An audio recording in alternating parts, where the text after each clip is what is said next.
Острог постепенно разрастался и превращался в город, и в конце 19-го, начала 20 веков приобрел те улицы и строения, которые сейчас в данное время есть.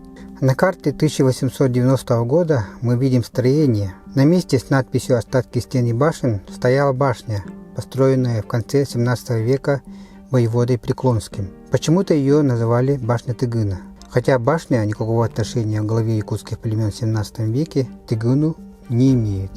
К 1922 году, год гражданской войны, таких башен бывшего острога было несколько. Была в сохранности также часть стены. Но Якутск был тогда в осаде, и остатки крепости горожане были вынуждены использовать на дрова. Осталась только одна надвратная башня.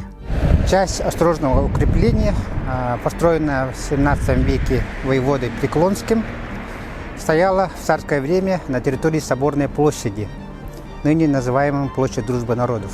Губернатор Крафт в то время предоставил проект реставрации данной башни, чтобы сохранить это историческое наследие, которое была одобрена Государственной Думой и Государственным Советом 28 мая 1911 года.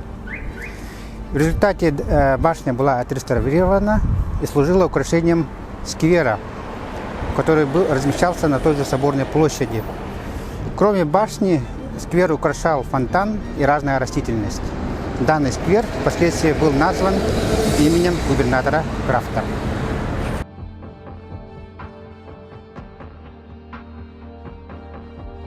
В 1967 году площадь начали реконструировать, и башню было решено перенести на территорию Краеведческого музея имени Емельяна Ярославского, где она стояла до 2002 года. Накануне празднования 370-летия Якутска историческая башня сгорела, и было решено ее воссоздать. Этим занимались народные мастера под руководством народного мастера Эрнста Алексеева, предпринимателей Василия Атласова и Андрея Высоких. Башня была реконструирована по мирным чертежам академика Александра Половникова и архитектора Николая Крадина.